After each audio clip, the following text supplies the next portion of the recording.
Greetings and salutations to everybody out there in podcast land. This is the Judo Suey podcast, and I'm your host, Judo Dave Roman. Well, what do you know? I managed to do it. I got another episode to you guys within 2 weeks. If for you Total Recall fans out there, I have another exciting, fun-filled episode to discuss all things judo. And if you're new to the podcast, I'd like to say welcome. And if you're coming back again, I'd like to say welcome back. So before I kick things off, I wanted to talk a little bit about, and nobody's complained to me about this or said anything. This is just coming from me.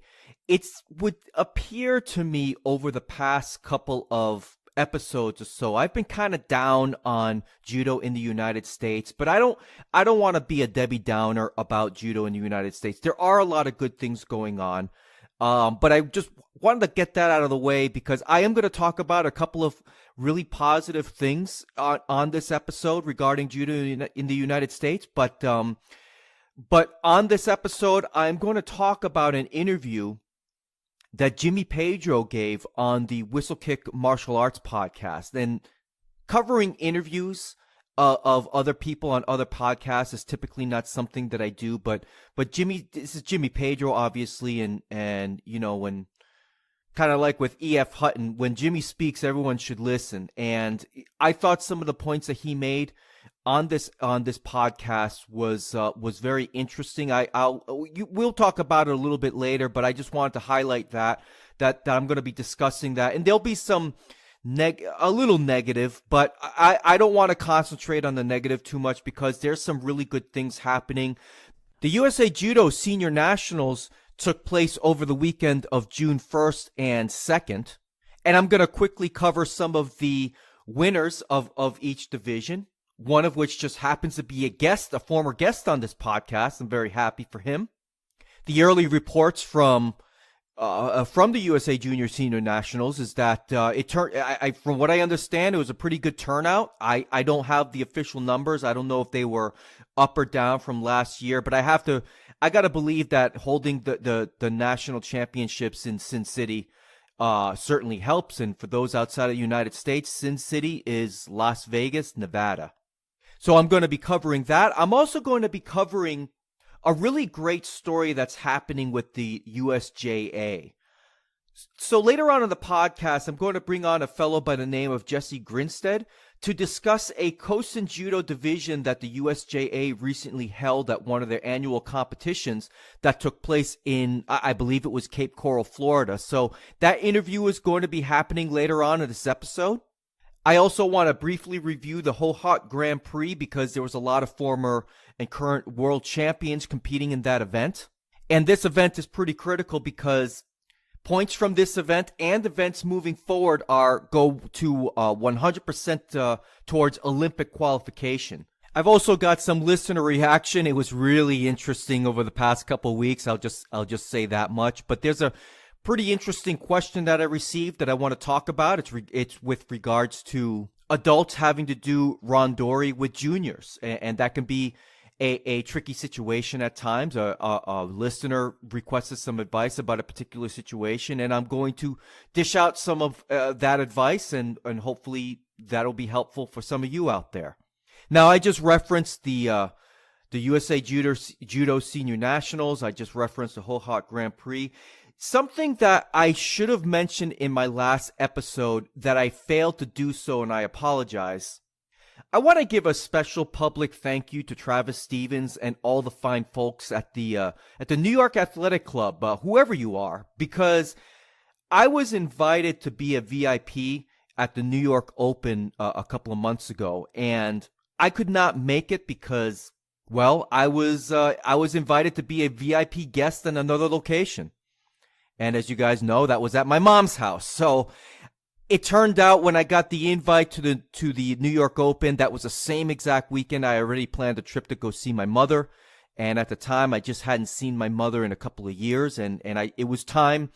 And unfortunately, it landed on the same weekend. I was very glad to spend time with my mother. But I also would have really liked to have gone to the New York Open and meet Travis and meet some of the fine folks there running that event. And I certainly would have reported on it, that's for sure. Maybe done a a live cast or live feed or something like that. Probably not, but at least I would have taken a lot of notes to share with my experiences there. So Travis and all the fine folks at the New York Athletic Club, thank you very much for that invite. I hope I get invited again next year. I will certainly make a plan to make a trip out there, because not only do I love judo and do I love watching judo, I also really love New York City. It's the place that I grew up.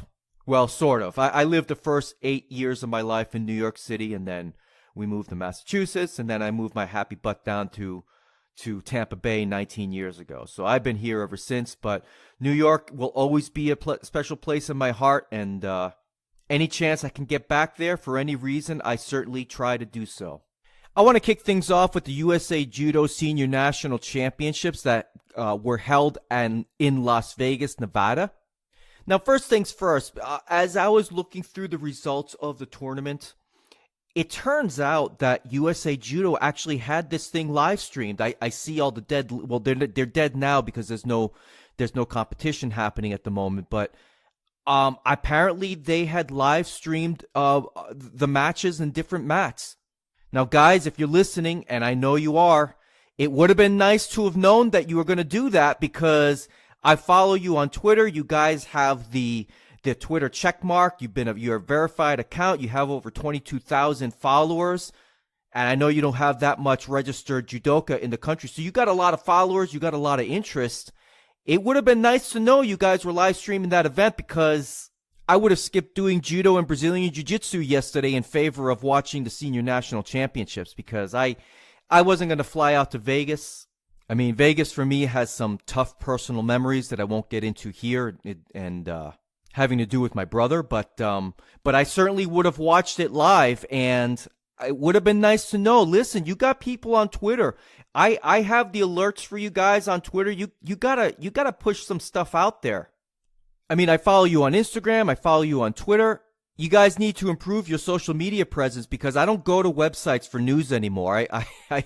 I rely on alerts and notifications, and maybe that's just me, but I know a lot of people out there do the same thing. So, look, I'm not trying to be a downer already, but look, hey, just a friendly suggestion, nothing personal. I'm not attacking you or anything like that. All right, moving on. So I want to cover. I'm going to cover the winners of the senior divisions, both male and female. There's obviously brown belt divisions and novice divisions and masters divisions. I really I can't cover everybody that won, except for one person that I got to make special note of. But I just want to send a special congratulations to all of the folks that earned gold, and no offense to those who earned silver and bronze, but I'm just not going to read your name. The lists are way too long. So here it goes. In the under 44 kilo division, Maya Wagner won. The under 48 kilo division was won by Louise Piccolo. The under 52 kilo division was won by Caitlin Jarrell, who is on Team USA. That is Serge Buisu's daughter, so congratulations to Mayo Quanchi out there. The under 57 kilo division was won by Amelia Fulgentes. The under 63 kilo division was won by Alicia Giles. Under 70 kilos was won by Chantal Wright. The under 78 kilo division was won by Nefeli Papadakis. And the plus 78 kilo division was won by Nina Kutro-Kelly. None of those winners are real surprises. None of those winners are surprises to me in the female division, because they are, just about all of them are on Team USA. So congratulations to all of you ladies. Now moving on to the men's division. The under 55 kilo division was won by Tegan Yuhasa. The under 60 kilo division was won by Jacob Moore. The under 66 kilo division was won by Micah Brooks. The under 73 kilo division was won by Liam Wright. The under 81 kilo division was won by Tony Sanjimino. The under 90 kilo division was won by Nicholas Pavlov. The under 100 kilo division was won by Nate Keeve. And the plus 100 kilo division was won by Eric Calajan. Now, I want to make special note to a particular individual who has been a guest on this podcast. Congratulations to Chris Round for winning first place in the under 90 kilo division in the Veteran 1 male category. I look, truth be told, I'm not sure what that category is. I'm going to guess that's the equivalent of what I know to be as a Masters division, but I could be very wrong on that. So if somebody knows, please feel free to correct me. Now, for those of you who are new to the podcast, Chris Round was a guest of mine a couple of years ago, or maybe it was last year. I can't even remember anymore. I just know it was, I believe it was episode 26. I had Chris on as a guest because he was doing an article on Medium.com talking about his experiences on trying to make the Olympic team and how it impacted his life. I thought it was a fascinating interview. It was just it's an interview I highly recommend all of you who have not listened to it go back and listen to it. Again, it's episode 26. So, Chris, again, congratulations. I'm very happy for you, and hopefully we'll see updates to your story on Medium pretty soon. It's been a while, so I keep tabs on it. All right, moving along now.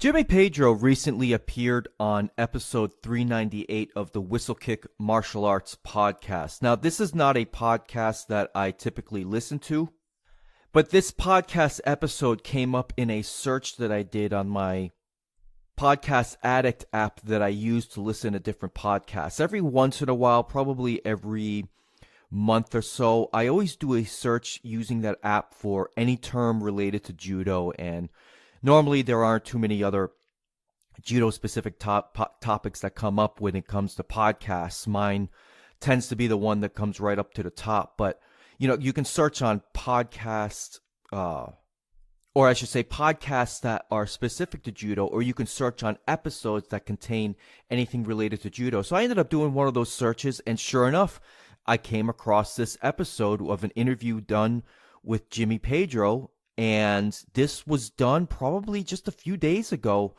as of this recording, which was the episode released on May 20th, just to give you an idea. So it's a very recent podcast episode, and it's a fascinating one. I highly recommend that everybody listen to it. Now, I'm normally not one to use another podcast's material as discussion points, and I'm sure maybe some of you are asking, well, Dave, why don't you just have Jimmy Pedro on yourself? Well, I would like to do that one day, but if I have somebody like Jimmy Pedro on, I don't want to do the typical podcast interview where, tell me where you're from, tell me what you do, that kind of thing. If I have somebody like him on, I want to talk about something specific, and I just haven't really decided what I would want to talk about with him specifically. And that goes for everybody else, because I don't find myself to be a good interviewer, quite frankly. I mean, when it comes to martial arts podcasts, I think the best interviewer out there today is Ryan Ford, who does the Grappling Central podcast. He's like the Larry King of podcast interviewers, and somebody like myself, I'm more like the Chris Farley of podcast interviewers. I mean, if I had Jimmy on, and it would probably sound like, hey Jimmy, remember when you won the world championships? Yeah, that was awesome. So I don't want to be that guy. So I want to make sure if I have somebody like him on that I'm well prepared, and I just haven't gone through those lengths yet. I want to be well prepared first before I approach somebody like him with an interview. Anyway, I highly suggest that you guys listen to episode 398 of the Whistlekick podcast. But there are some things that I want to discuss from that podcast. And I hate using another person's interview as show fodder, but some of the things that Jimmy said on this episode is too important to not talk about. And I want to start with his comments about making money in judo. And I thought they were very interesting because in conversations I've had with Steve Scott, he's actually mentioned this to me personally. So Jimmy's comments are as follows. He says, after the 1984 Olympics is when the AAU broke up, and it was also the time with something called the NCAA coming into existence, and judo chose a path of not going with the NCAA but sticking with the AAU, which broke up shortly thereafter. But we didn't ride the NCAA wave. So basically, Jimmy is talking about that judo in this country had an opportunity to be part of the NCAA, if you can believe that. I mean, gosh, how different would judo look today in this country if the powers that be went down that path? And I know for a fact, Steve Scott was very much a part of trying to get into the NCAA, but given his age today and given how old he would have been back then, he would have been a lot younger, obviously, and perhaps as a young man, his opinions may not have been taken with as much weight as some of the other powers that be at the time. That would just be a guess on my part. But, and just to add, I do know that Steve Scott and many other people voted. This was something that was voted on, and many people voted for NCAA inclusion, but unfortunately, many more people voted against NCAA inclusion, and this is kind of where we are at. Continuing on. We thought we were judo and we knew better, and we didn't need this organization to help us make rules and set protocols. So it chose a different path, and obviously it wasn't the right path. So when things came along, like the Karate Kid and different martial arts and Hollywood and TV and things like that, and all of these other martial arts started to grow in this country, and the awareness of them grew, and business acumen grew, and people were doing it as a true business to make money, and the sport of judo got left behind.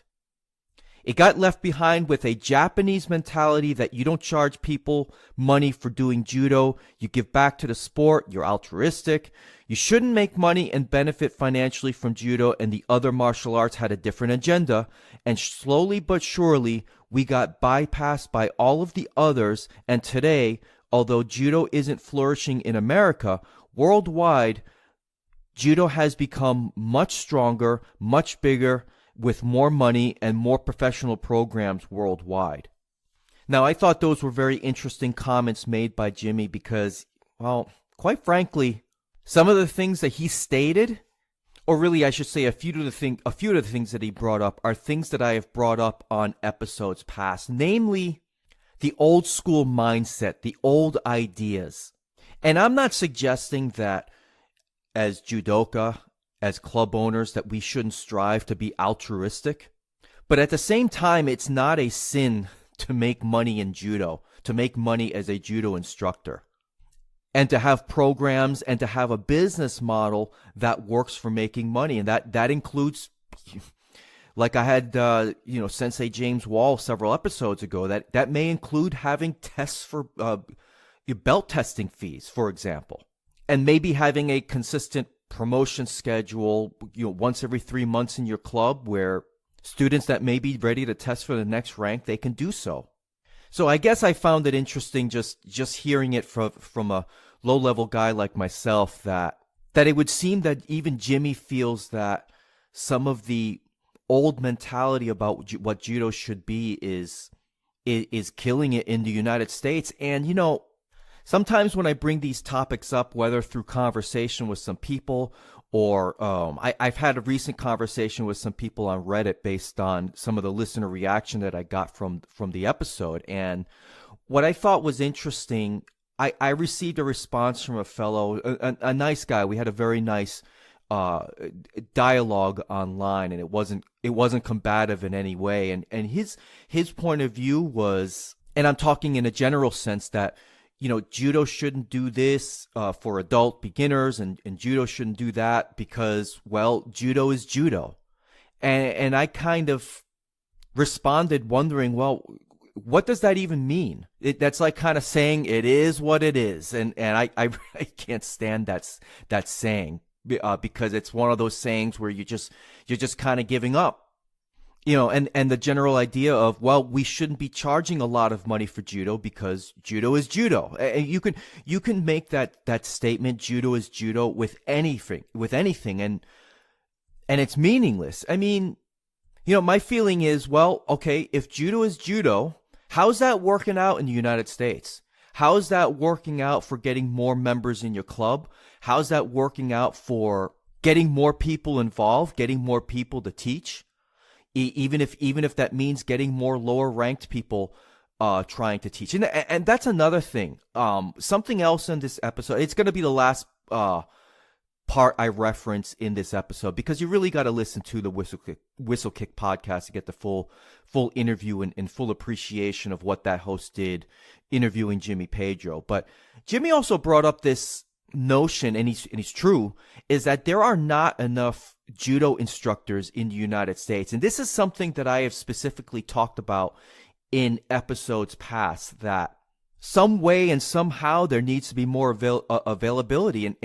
And And on that podcast, Jimmy stated that there aren't enough instructors. And unlike so many other sports, say Little League baseball or wrestling or basketball or, Pop Warner football, whatever the case may be, there are plenty of programs within a 5 or 10 minute drive of somebody's house for their child or really for anybody to become a participant in those sports. And for adults, I mean, heck, there's Brazilian jiu-jitsu schools and karate schools and kung fu schools all within a relatively easy 20-minute drive or 20 minutes or less. But for a lot of people, the closest judo club may be an hour away.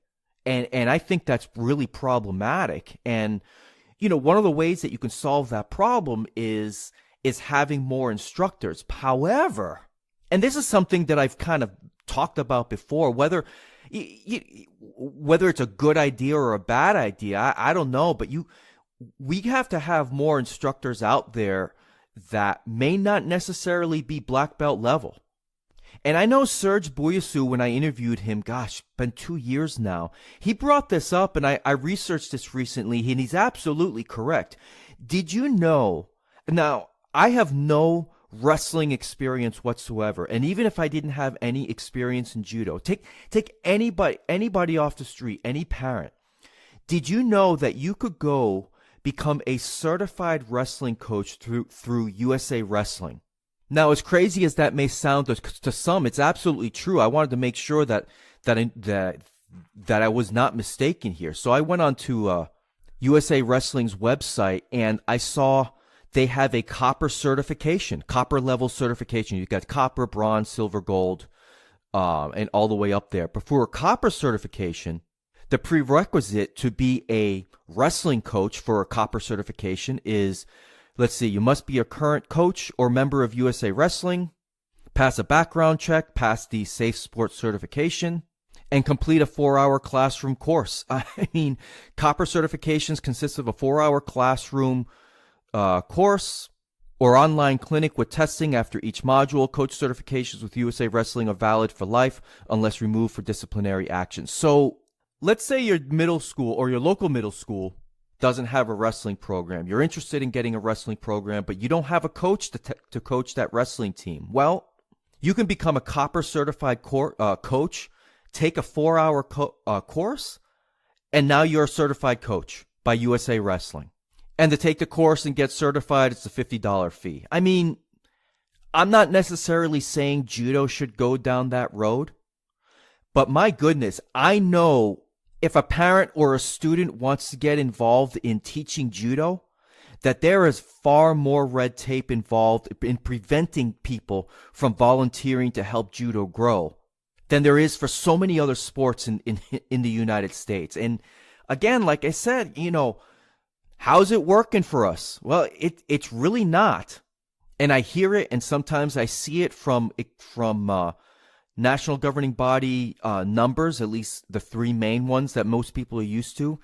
Those numbers are not going up; they're going down of registered judoka, and I think it's a shame, and it's something that, like I said before, from my point of view as a recreational judoka, it's things that I've noticed, and obviously from people as high up as Jimmy Pedro, he's seeing similar types of things. He sees it from a different perspective, of course, because he's just been so involved, far more than I ever have. But, there are plenty of green belts out there and brown belts out there.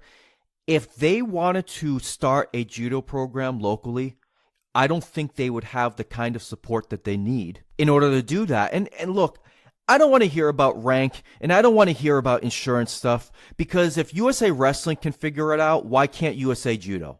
And when I say USA Judo, I don't necessarily mean USA Judo in terms of Team USA, but the other, governing bodies. I mean, it's just it's something that as a collective we should strive to remove the roadblocks, not keep adding them there for people that just want to give back to the judo community. If a green belt or a brown belt wants to open a business that's an after-school club, they pick up kids after school, they have a summer camp when there's no school. If that guy wants to have that kind of business and have judo be the base martial art or base activity that is being taught at that business, I think the judo governing bodies need to fully support that and not nickel and dime them to death with different fees and things like that, and really throw the weight of their full support behind that and not worry about, well, do you have enough points? Are you an EQ? Because in order to do this, you got to be at least an EQ. Things like that. I think we need to move away from that if judo is just going to have a shot at growing. And look, I know I've said this before on my podcast. I'll say it again. I'm just the guy behind the microphone. I mean, I'm not saying that my ideas are the right ones or that they're even good ones. However, I do know that a lot of what I talk about, coming from my perspective, a lot of my opinions resonate with a lot of people. A lot of people that care about the future of judo, a lot of people that want to see judo succeed in both grassroots and competitively at the highest levels. I mean, I don't have the right answers or good answers, but I'm just trying to have a conversation here with all of you that are listening. And that's exactly why I always welcome listener reaction. Why I love listener reaction, because I don't just read the stuff that only agrees with my point of view. If somebody feels differently or if I got something wrong, I don't have a problem reading that or responding to that. I mean, granted, more or less, the response I receive is quite literally 99% positive. I think I've only come across, 2 or 3 people that have been truly negative about the podcast. But I love the listener reaction, and I love, the interactions that I have online and in different forums, whether it's email, whether it's social media, whatever the case may be, because I don't look at this as just my podcast. This is a podcast for all of us, and I just happen to be the guy behind the microphone. But I know a lot of the things that I bring up here, a lot of my opinions resonate with a lot of people.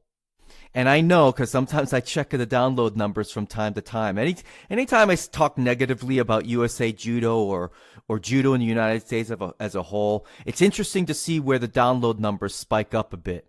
And I must say, I do find it humorous every time I see my download numbers in Colorado spike. I'll just leave it at that. But I think a lot of people get fed up about feeling like they're not being heard, people that want to make a difference, and it feels like nobody's listening. So I love the listener reaction, because this is your forum. If nobody's listening to you and you want to be heard, hell, shoot me an email. I'll read it on the air, if you want to call this the air. And that's how you're going to get heard, because people do listen to this thing. And not just in the United States either. I know people at the IJF listen. So if you want to send me that email about how you hate that there's no leg grabs in judo, well, you go right ahead. I'll read it, and somebody in Switzerland will listen. Now, speaking of which, it's time for my favorite segment of the Judo Chop Suey podcast. What time is it? Listener reaction. Well, I'd like to start off with this lovely email. Dear Judo Dave, you suck. Your podcasts suck, and you sound like the kind of guy that sits down when he has to take a pee. Well, you know what? I'm a married man. There are times that it's the middle of the night. I'm not going to stand there. Are you kidding me? Do you know the kind of mess I would make half a Oh, God. That's a funny email. I got to admit that. All right. I got to gain a little composure here. All right, listen, anonymous emailer. Thank you very much for that. It was worth the laugh. Buzz off, punk! So there, you see, you're just the 1%, or you're the 0.05% of listeners. But I appreciate the email nonetheless.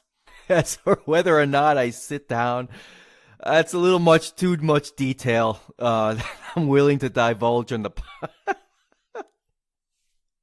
All right, moving along. Let's see. I got this Facebook message, and this person writes, Dear Dave, love the podcast. Appreciate everything that you do, but I disagree with your take on Avengers Endgame. I thought it was a fantastic movie. Well, you talking about Avengers Endlame? Yeah, that's kind of how I felt about the movie, more or less. I mean, 7 out of 10. I thought the story was pretty weak. You know what really bothered me the most was the end. And there'll be a little bit of spoilers here. So, warning, danger, Will Robinson spoilers. So the spoilers won't be too bad, though. All right. Old Steve Rogers.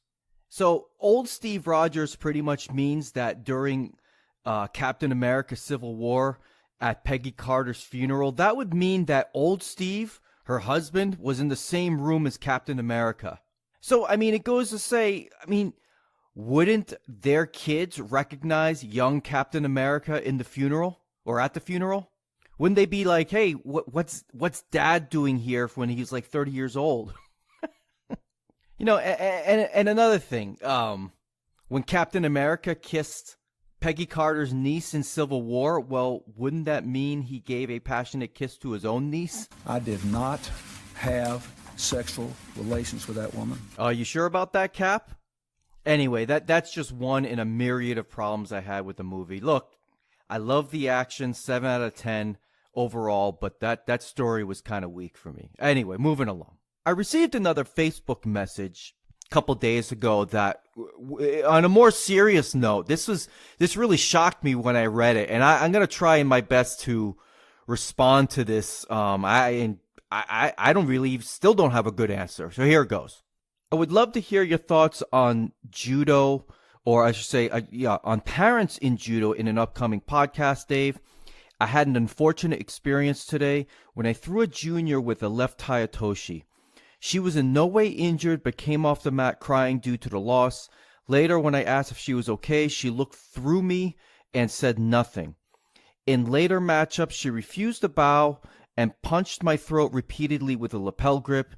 It was all made worse by her father, who literally has 170 pounds over me, then intimidating me for the rest of the lesson. Now, look, I don't know this listener very well. I don't know how old the listener is, how old the junior in question is. I assume the listener is an adult, but outside of that, I'm really not sure what. I don't really know too many of the details here in his situation. I don't know if he is an instructor. I don't know what role he plays in the club, if he's just a student.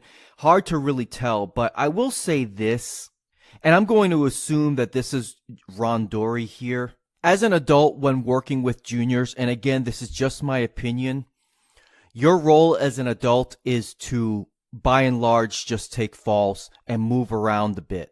Because I had an unfortunate incident over 2 years ago at the judo club that I was attending at the time, where I actually hurt a young teenage girl. It was completely accidental, and oddly enough, I was doing Tayatoshi, and her wrist got caught up in my gi in a funny way, and I wasn't even doing Tayatoshi hard. I was just kind of going through the motions, but just the way that her wrist got caught up, it was such an unfortunate accident, and I put her out of commission for a long time. And she never held it against me. Her grandmother and mother were there, and they never held it against me, and I'm very grateful for that. But it was a very unfortunate experience, and I felt awful for months about it. I really, really felt terrible. And she did come back, and I completely changed the way that I did judo, starting with the fact that I no longer wear a double weave judogi in practice.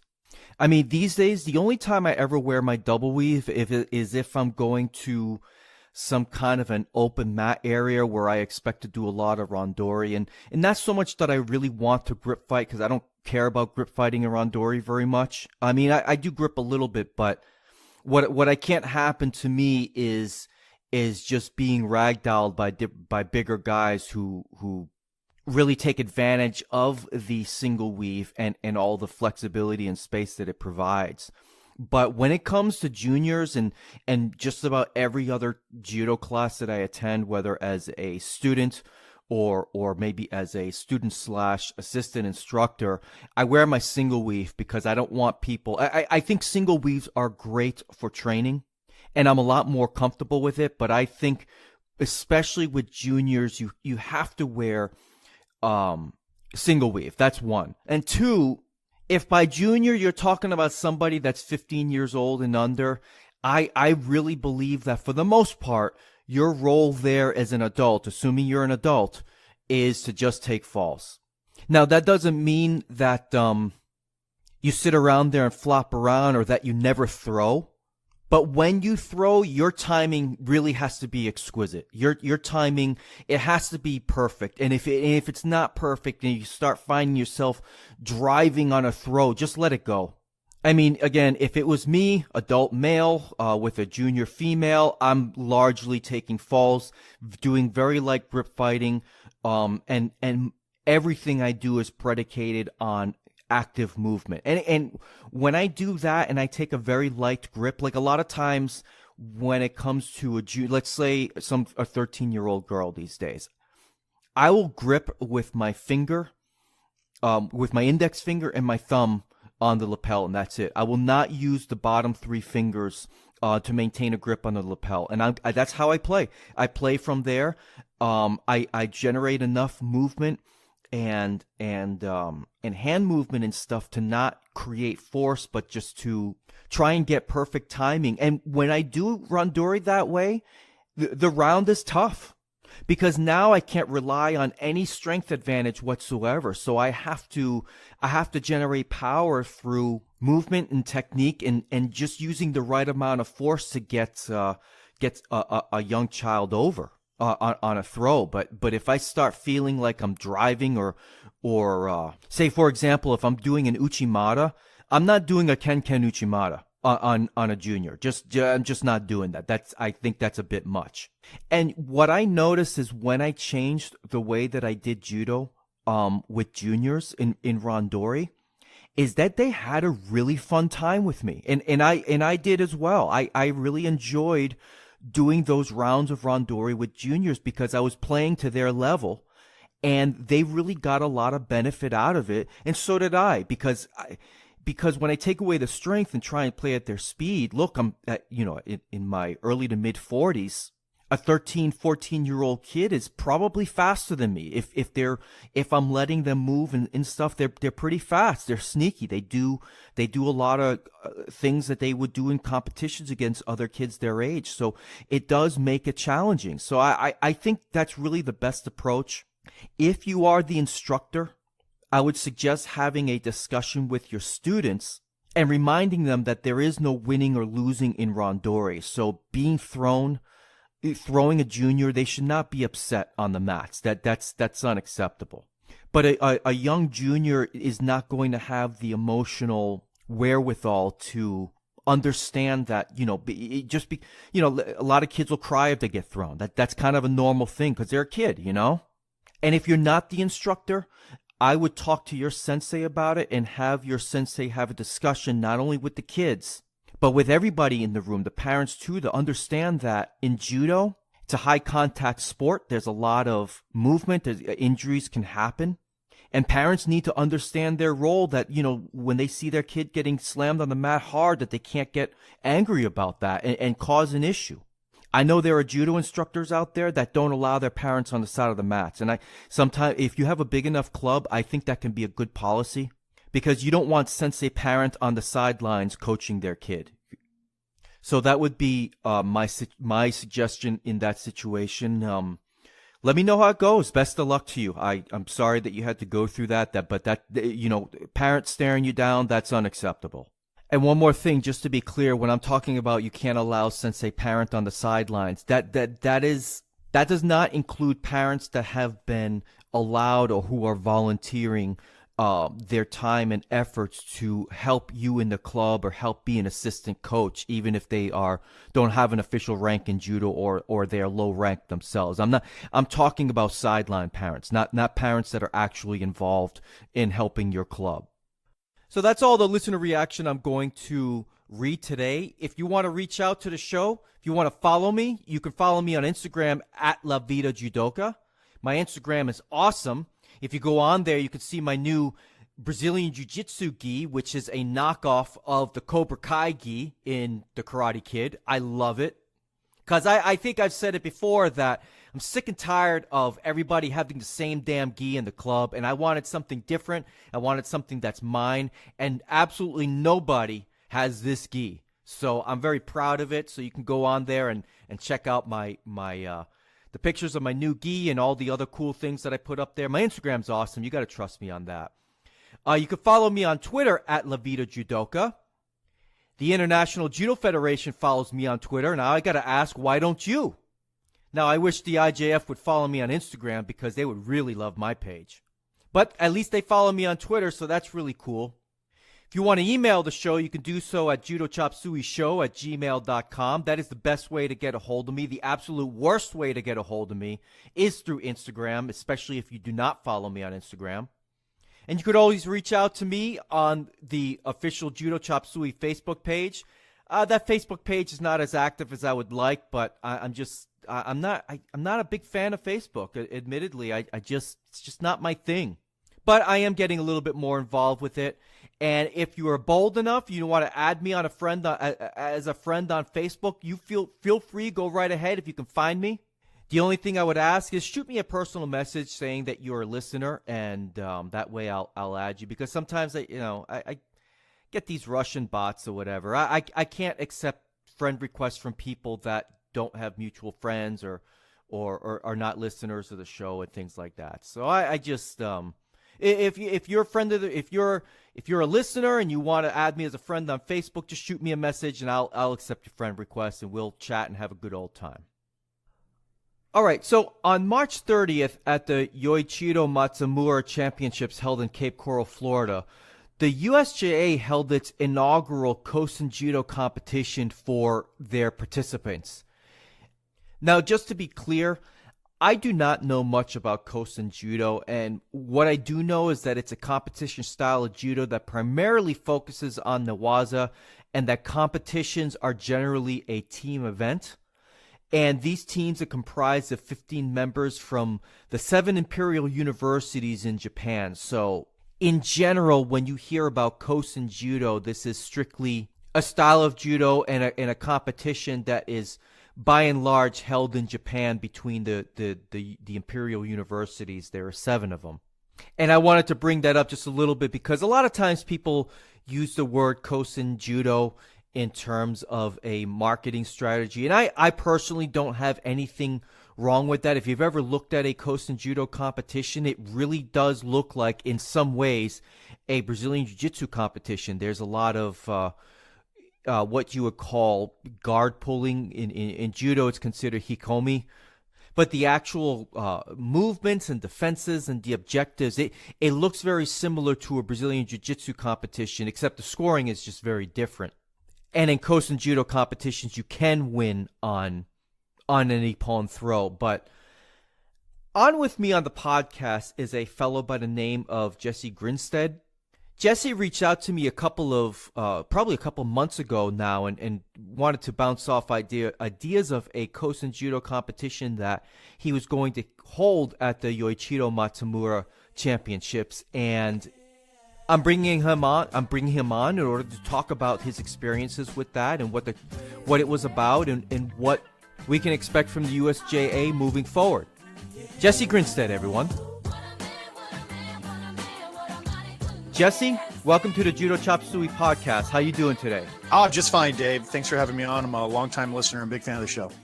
I really appreciate that. I really appreciate you listening all this time. And I also appreciate you reaching out to me for your opinions on the Kosen Judo tournament that you had a couple of weeks ago, or actually a couple months ago now. So, but before we get into that, why don't you tell the listeners a little bit about yourself? You know, how long you've been doing judo, if you have any other martial arts experience, where you train, that kind of thing. Let the listeners know who you are and go right ahead. Absolutely. Again, my name is Jesse Grinstead. I'm a BJJ player from Fort Myers, Florida. As far as Brazilian Jiu-Jitsu goes, I train under Carl Vickery at Vickery Jiu-Jitsu and MMA. Carl is formerly a fight sports black belt, but we're now an independent gym. In terms of judo, I'm a NIKU at Kodogan Cape Coral Judo under John Passioni, who is the USJA president. Okay, that's right. Mm-hmm. Yeah. And in terms of other experience, I've done some Muay Thai in the past. I used to train and shoot fighting. There used to be a shoot fighting affiliate down here in Cape Coral and Fort Myers. Oh, wow. And yeah. So that's been a while. But I'm primarily Brazilian Jiu-Jitsu. I'm a purple belt with 3 stripes there. And like I said, a Nikkei, which is a brown belt level for the USJA. Awesome.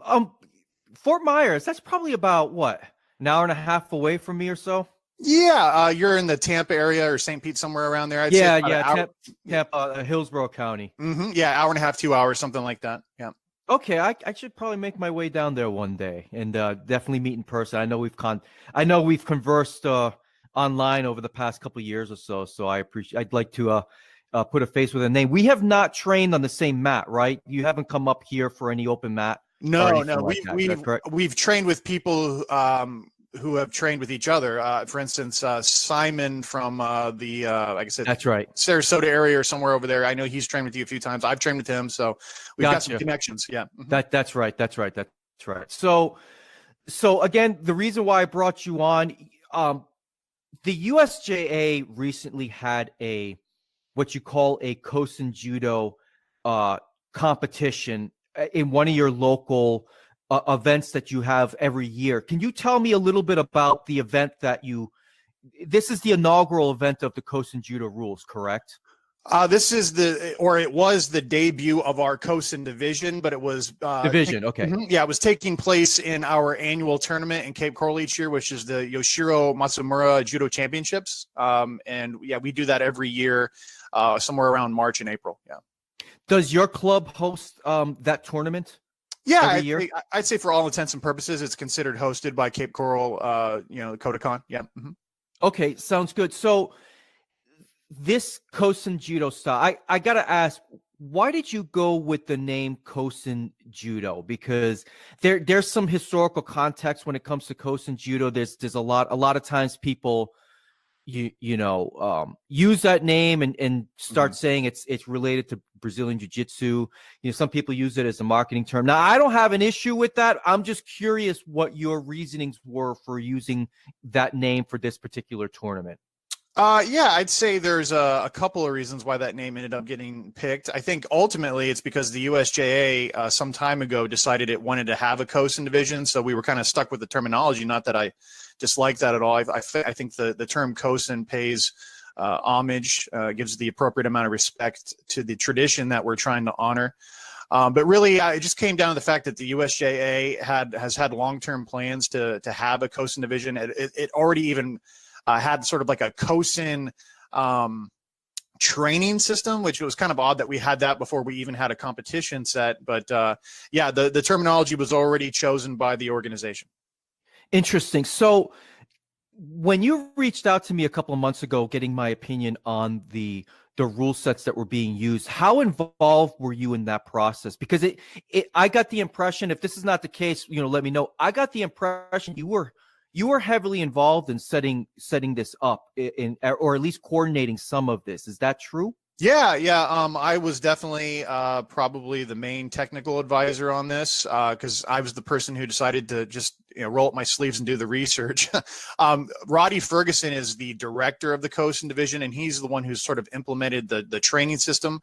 But we didn't really have anyone. Okay. Yeah, we really didn't have anyone working on what we were going to do in terms of having a competition set. So I sort of reached out to the president, my head sensei, John Passioni, and said, listen, I'm, really interested in trying to help and make a contribution to this effort so that we can try to get something out at our next, tournament. And that's really kind of how it came about.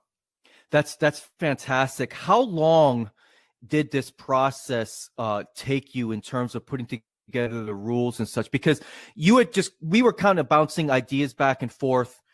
I would say maybe 2 or 3 weeks leading up to the event. So, I mean, it seemed like not everything was set in stone, or maybe it already was, and you just wanted my feedback on it.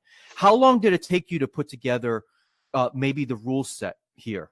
Well, I had actually talked to some of the senior members, of the USJ leadership at last year's Matsumura championships, just letting them know, hey, I'm familiar with the rule set out of Canada that I think is really good, because in Canada they have a really successful Kosen division in the Quebec area, Montreal. In fact, I got some firsthand knowledge of it when I was vacationing one summer in Montreal, and I was training at a place called BOA Brazilian Jiu-Jitsu, which is a Caio Terra affiliate.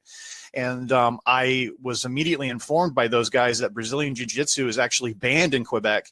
It's really strange. One of the only competitive outlets that a lot of the Brazilian Jiu-Jitsu people in Quebec have is to actually go into these Kosen Judo tournaments. And they really enjoyed them, and they thought that they were fair to both judo players and Jiu-Jitsu players. And that's where I first became aware of the sensei that was involved in that process, which is a gentleman by the name of Hiroshi Nakamura. I think he's something like an 8th or 9th degree Kodokan black belt.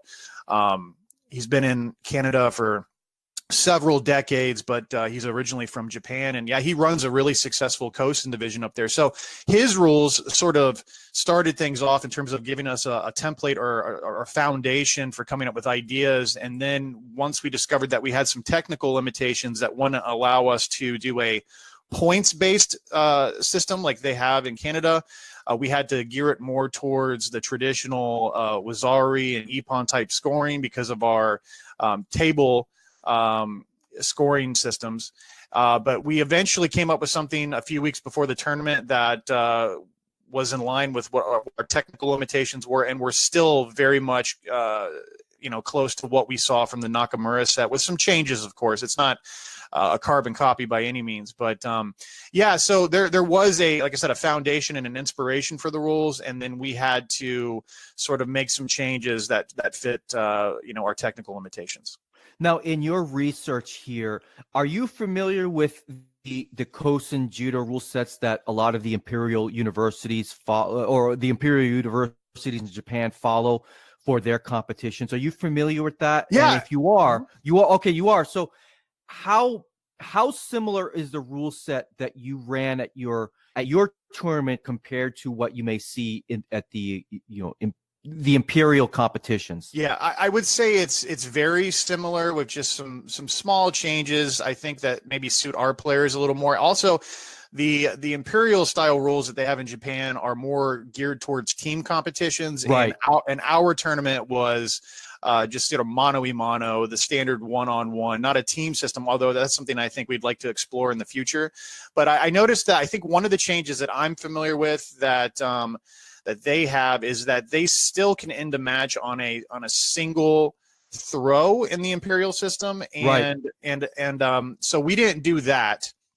Because one of the things we were trying to accomplish here is the USJA once had a Nawaza division, and it was kind of a strange thing. People started on their knees, and no one was ever allowed to go to their feet, and it was all Nawaza. And we wanted to still maintain, a division that really focused on the Nawaza and didn't result in any overly fast, decisions. So we decided that anything that resulted in a single throw ending the match would just be too quick for the purposes that we were trying to reach. So that's definitely one change that the Japanese system has over us. Interesting. So is there a context where throws can end the match? So if you'd like me to run through the sort of the scoring system, Dave, I'd be happy to do go that. right ahead. Yeah, absolutely. Yeah, so in terms of scoring, submissions are the only thing that will immediately end the match. So if you get someone in a choke or an arm lock, it's over, really.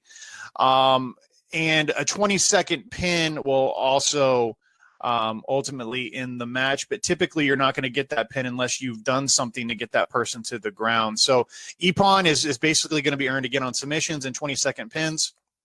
And Wazari is now going to be given for high impact takedowns that normally are scored as Ippon, and 10-second pins are also Wazari. So what that means is anything that was normally a Tachiwaza technique that was only worthy of Wazari under standard judo rules doesn't get scored at all. So a Wazari type throw, any kind of trip, any kind of dirty takedown that's not clean is not going to score, and everything that normally is Ippon is only scored at Wazari now. So really there's just downgrades in terms of the Tachiwaza, and that helps again sort of create a focus that is more based on Nawaza action, which is what we were going for. So you could, let's say, do a Wazari throw that takes someone down. You wouldn't score on the Wazari, but if you immediately follow that up with a 20-second pin, you could earn victory. And if you hit a big high impact throw, it's only going to score as Wazari, and then you only need to follow up with a 10-second pin, and then that would also give you a victory. And then, like I said, of course, the submissions in the match outright immediately. Interesting. So you could have 2 Wazari throws and end that match as well, correct? I just wanted to make sure that I got that right. 2 Wazari throws, again, in our system, though, would have been an ippon under standard judo. So yes, you could get up a big throw that's normally ippon. It would be considered Wazari for us. And you could disengage from Nawaza, get back up and hit another high impact throw. And yes, you would also meet the victory condition. Okay. That makes sense. Did you use any other rule sets from any other, maybe competition styles or scoring? So like for example, I know Fight to Win has a judo division now, and of course there's always freestyle judo. I'm just curious if you maybe had any influences at all when it comes to some of those other rule sets that those organizations run their contests by. I can't say that any of the other rule sets had a major influence on us as much as the Nakamura rule set that I spoke of earlier. Right. But yes, I did find another Kosen rule set out of Japan, and I think it was related to those Japanese university competitions. And of course, I'm a big fan of the Freestyle Judo Association and what they're doing, but I don't think we really directly took anything from them. It's just that they were definitely an inspiration because they're running such a successful program there. So, and Fight to Win, I've seen some of the action. I'm not too familiar with their rule set. I know a little bit about it. And I love what I've seen in terms of the footage, but no, we didn't directly take anything from them. So how did you guys, so it was yourself, Dr. Roddy Ferguson, people involved in trying to put this together. How did you get the referees up to speed? Because because these rules, even though it's judo, I get that, but people who officiate they just know the rules that they've been practicing and studying for a long time. How did you get the officials up to speed? Well, it's really not a story that's all that interesting, really. But we got them up to speed literally minutes before the tournament started. Yeah, it's kind of funny, but really it was pretty easy to explain everything to them, and it took a lot of pressure off of their shoulders because they don't have to call a whole lot, to be honest, Dave. There's no gripping restrictions like there is in the normal tournament set. You could actually do hikakomi, the guard pulling in our Kosen division. You can do leg grabbing. The matches start staying, of course, which was, again, one of the things we aimed to do to get away from our old Nawaza division. So their job is actually so much easier when they're refereeing a Kosen match compared to the standard judo match, because there's not a whole lot that they have to do to stop the action or to penalize anyone. Interesting. Yeah, I suppose that makes sense. Just relax the rules a little bit and let the fighters fight. I think that's fascinating. Now, were there time limits in these events? I think we were using 4 or 5 minute rounds, but in terms of the action on the ground, like Nawaza, like, did we stop the competitors too much? No, only in cases where the referee deemed that there was like no action taking place in a position like guard. There was like an entanglement and there was no attempt or reasonable attempt happening to get out of the position. Then the refs at their discretion could stand the fighters back up, but that didn't happen very often, to be perfectly honest. Interesting. So, and I'm curious about some of the rules, like being out of bounds. Now, I know, generally speaking, at recreational tournaments, you're not going to find a lot of competitors doing a lot of edge play. But let's say you got 2 competitors going out of bounds. I know in traditional Kosen Judo competitions, they'll actually move you and you just continue from the position that you were in out of bounds. Did you have that rule in place, or if there was a reset in action, did you just separate the competitors and they would just continue, in a new altercation, if you want to call it that way? Yeah, we actually talked about that at the referee meeting right before the event started. And we really just came to the conclusion that we didn't have the officiating crew in place to actually drag the competitors back to the middle. So we allowed action that started off on the mats and then went over to go on, for a reasonable amount of time, as long as it wasn't going into another, area where another set of competitors were in. And then, of course, if they got too far out, then we would bring them back and do a restart in the middle. But I think for our organization and the reffing crew that we had, it just wasn't going to be realistic for us to be able to pull the competitors back because we just didn't have enough personnel to do that. So we just kind of allowed the action to continue, and then if we saw that they were going too far off track, then we did a restart. But that didn't. I think that might have happened once the entire time. Interesting. So how many competitors were there for this inaugural division? At least I say inaugural, at least from what I understand. I know there's been Nawaza-based competitions in the past, but this is a little bit different. How many competitors did you have, and did you have people from other clubs or maybe doing Brazilian Jiu-Jitsu that bypassed the regular Shiai in favor of this Kosen division? I don't know if we had anyone that just did the Kosen division that day and did not participate in the other division, our standard division.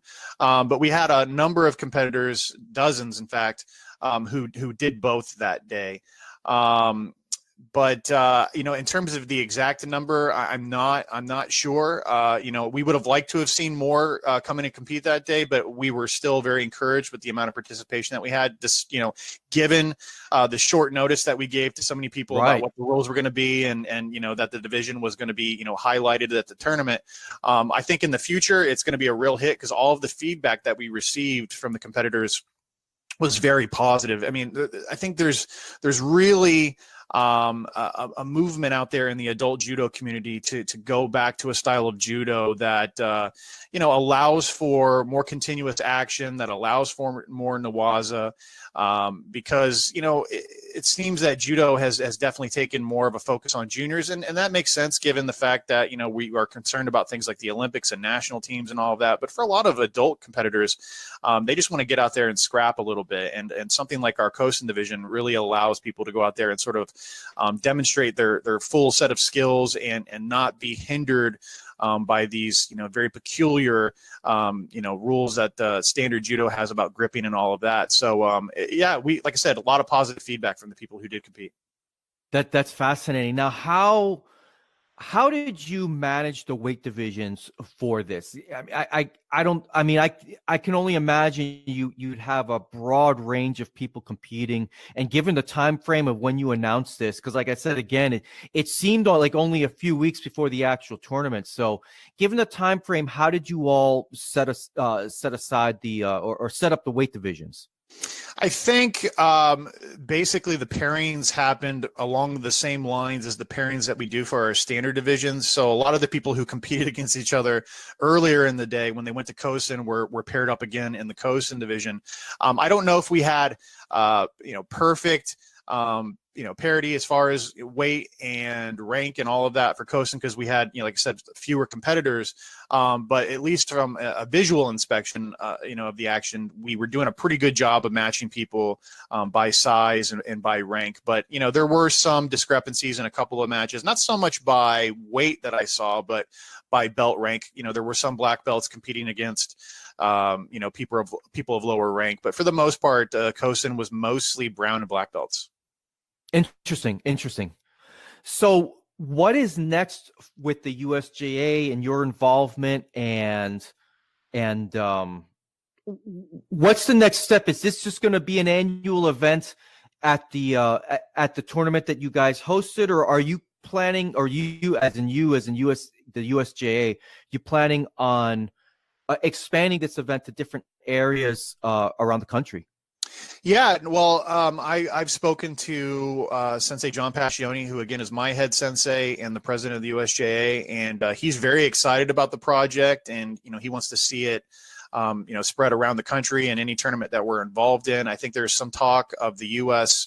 USJF, looking at our rules and perhaps adopting a Kosen division that's similar to ours, if not exactly the same.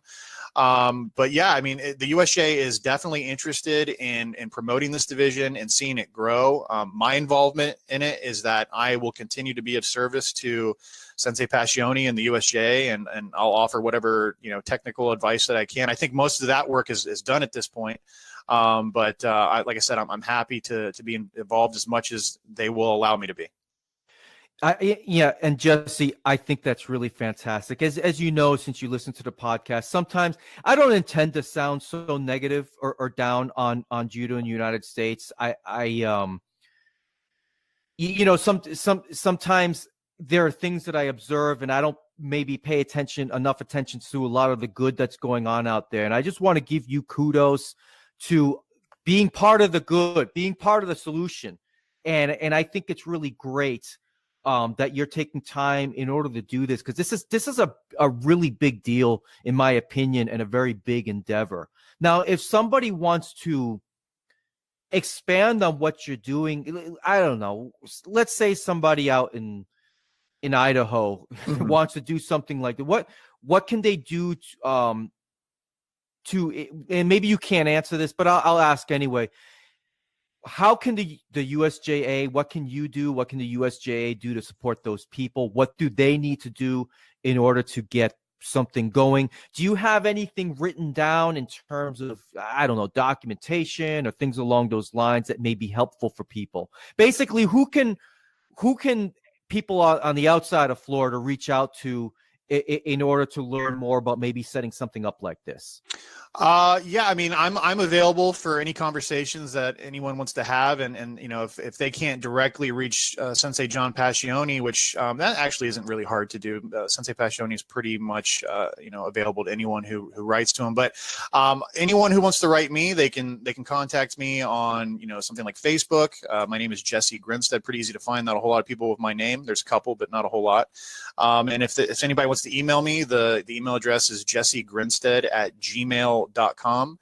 And I think we would be happy to support anyone who wants to promote this style of play. I don't think, and I could be wrong about this. If I am, I apologize to my own organization, but I don't know how you make a rule set a proprietary piece of property that no one else can use, especially given how that seems to go against the spirit of judo in terms of us sharing this wonderful art and the experience of practicing it. So I would say, reach out to me, reach out to Sensei John Passioni, and we can certainly advise or simply discuss, what it is you're doing and try to help you with your goals.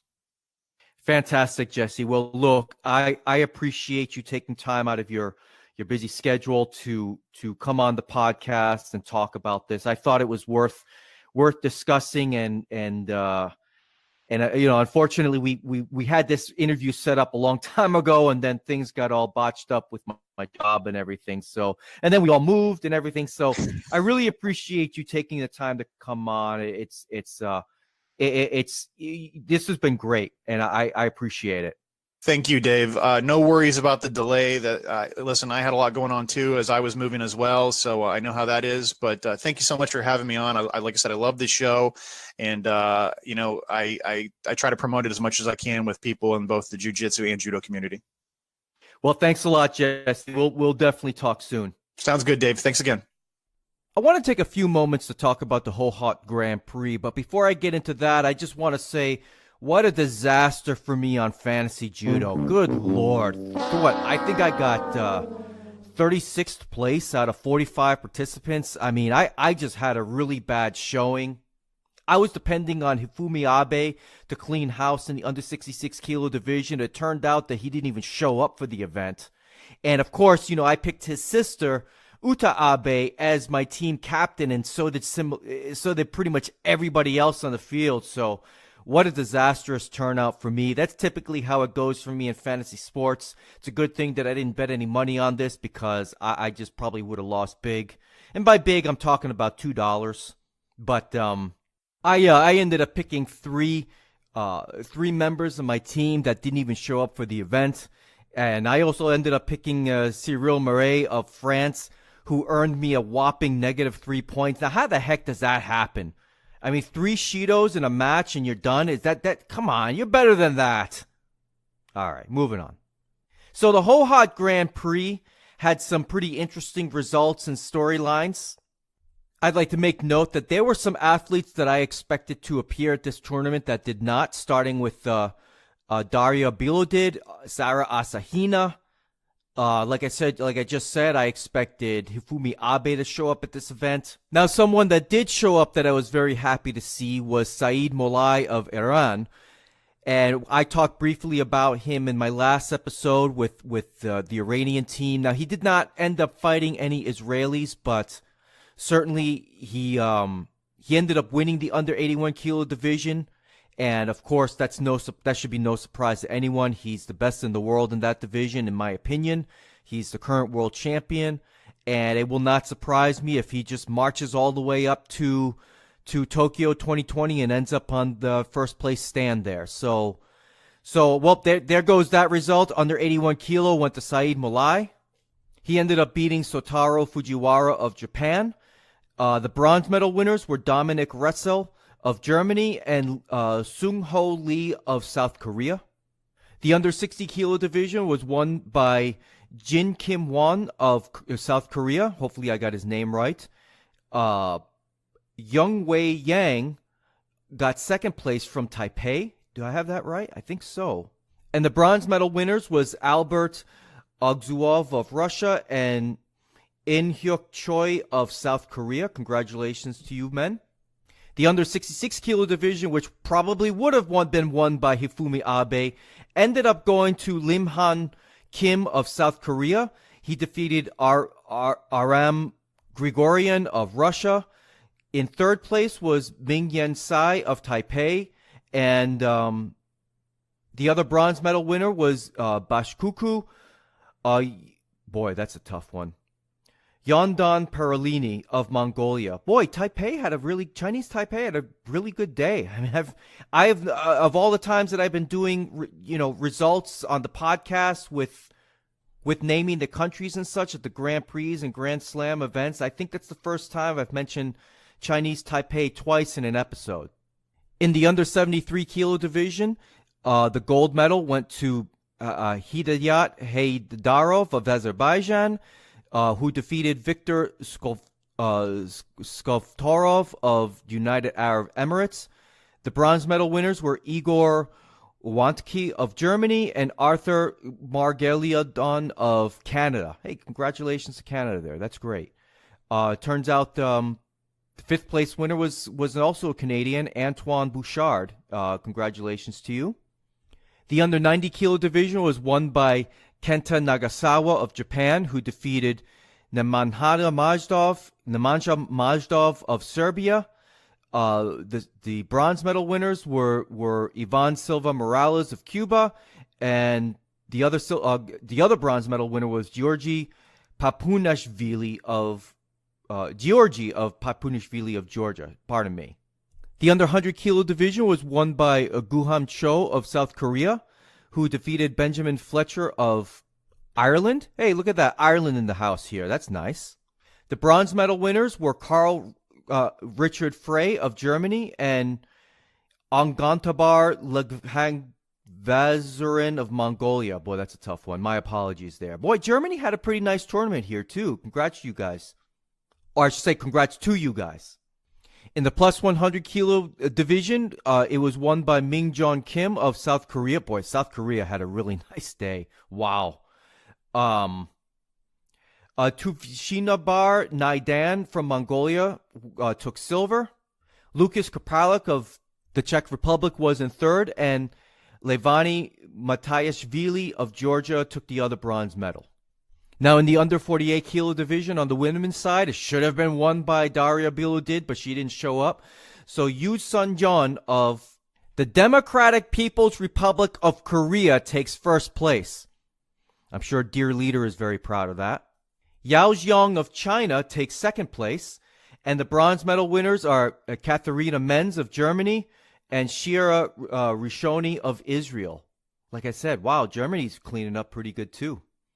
The under 52 kilo division was won by, no surprise here, Uta Abe of Japan, who defeated Eveline Schopp of Switzerland.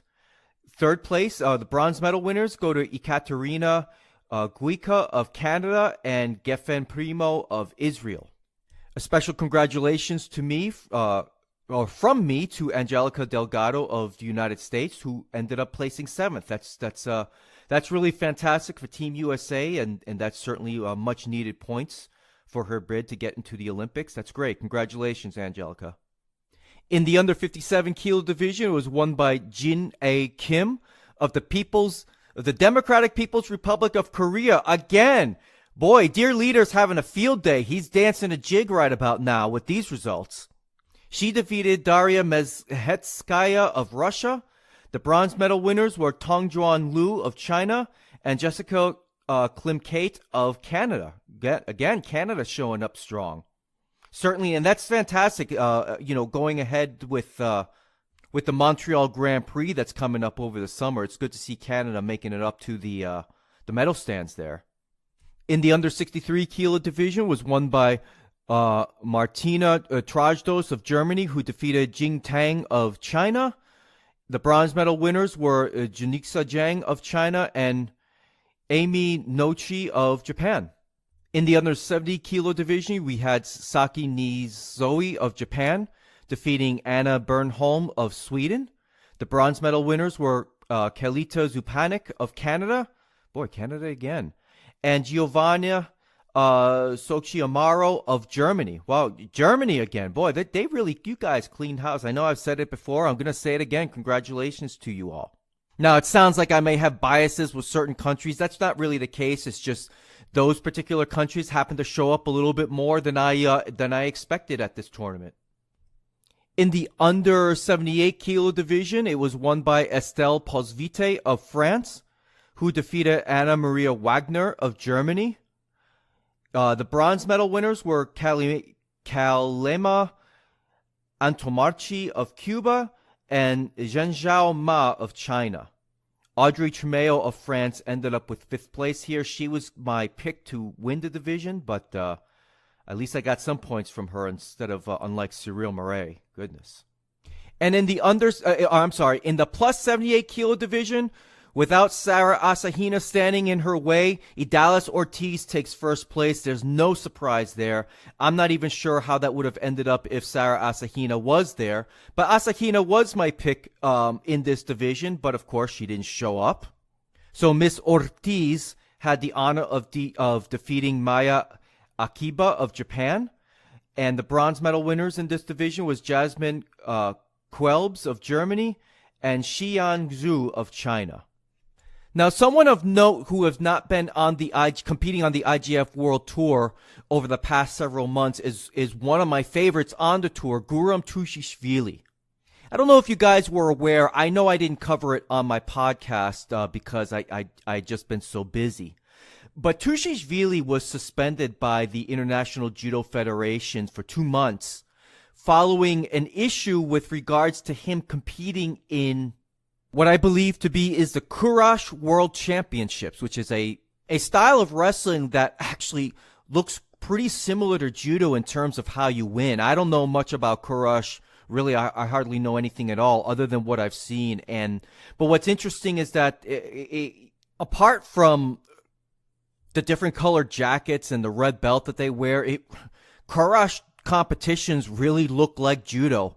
As we see it on the IGF World Tour. I know you cannot grab the legs in Kurash, and the objective is to throw your opponent with a high amplitude throw. I mean, that's what I found from just doing a cursory glance on YouTube and searching online. So apparently Guram Tushishvili competed in a Kurash event, I believe the World Championships, and he had done so without the permission of the IJF. Now, if you guys aren't aware, IJF World Tour athletes, ones that are really high ranking, and in Tushishvili, he's the world champion. You have to get permission from the IJF in order to compete in events outside of IJF World Tour events and events that are judo specific, because And I got a lot of flack for this when I supported the IJF's decision to suspend Tushishvili. You know, the IJF as an international organization has to look after the best interests of the national governing bodies. And Guram Tushishvili represents a lot of time, a lot of money, a lot of resources invested by the Georgian Judo Federation. And God forbid something really devastating happens to Tushishvili competing in a tournament that was not judo related. I mean, that would be devastating for the Georgian national team, where unlike in the United States, winning the world championships for judo in Georgia is a pretty big freaking deal. And just like it is for many other countries on the other side of the world there, it's a big deal winning judo, winning the world championships, winning Grand Slam events. So, the Georgian Judo Federation has a vested interest in Guram Tushishvili. So as a result, you have the IJF also having a vested interest in the Georgian Judo Federation and the athletes on the IJF World Tour. So, I kind of, when the story broke, I supported the IJF's decision to suspend Tushishvili if he didn't get permission. And, I got a lot of flack for that online. Hell, even that meme account, Judoka Problems, made fun of me. But I stand by it because, well, in my view, it's not very different from, an NBA basketball player having a clause in his contract to not ride motorcycles. The national governing body and the International Judo Federation has a vested interest to make sure that their athletes are protected. And does that come down to money? Of course it does. But Tushishvili is, I don't know his finances, but unlike people on, Team USA, for example, or some of the other countries, he is a professional judo player. He does get paid by the national team to compete in judo competitions. So I completely understand the IJF's position, even though it's not a popular one with people who feel that international players should be able to compete in whatever tournaments they wish. And I know Travis Stevens had this issue quite a long time ago with him wanting to compete in certain Brazilian Jiu-Jitsu tournaments, and he requested permission from the International Judo Federation, and they said no. Now, I don't know if the reasons for the IJF saying no were similar, and I doubt that when Travis was competing for Team USA that his support structure was similar to what people in Georgia, particularly Tushishvili, experienced. I'm sure it's not as good, but Travis experienced the same type of thing. He requested. They told him no. And from what I understand, that was that. He's competing in Brazilian Jiu-Jitsu tournaments now, as I understand it. So regardless of all of that, the reason why I brought this up is that Tushishvili is finally off suspension. He captured the gold medal in the plus 100 kilo division at the European Open, which is being held in Cluj, Romania. And he defeated hometown boy Mircea Croitoru. Now, I don't mean to say hometown boy, but the hometown hero, let's just say. Some of the other results coming in from the European Open, and this is coming from JudoInside.com.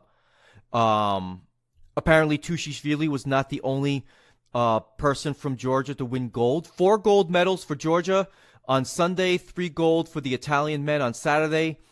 Elios Manzi won his under 60 kilo division.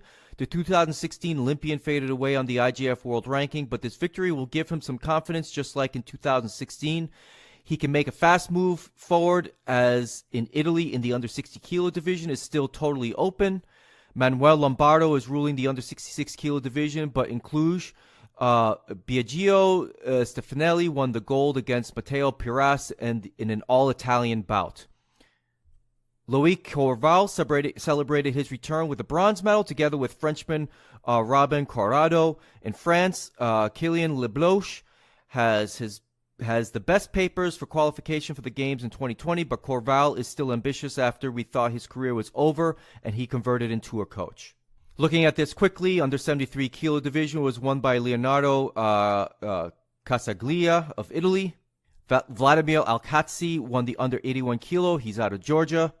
And let's see here. Onis Saneblidze of Georgia won the under 100 kilo division against Miklos Sergenics.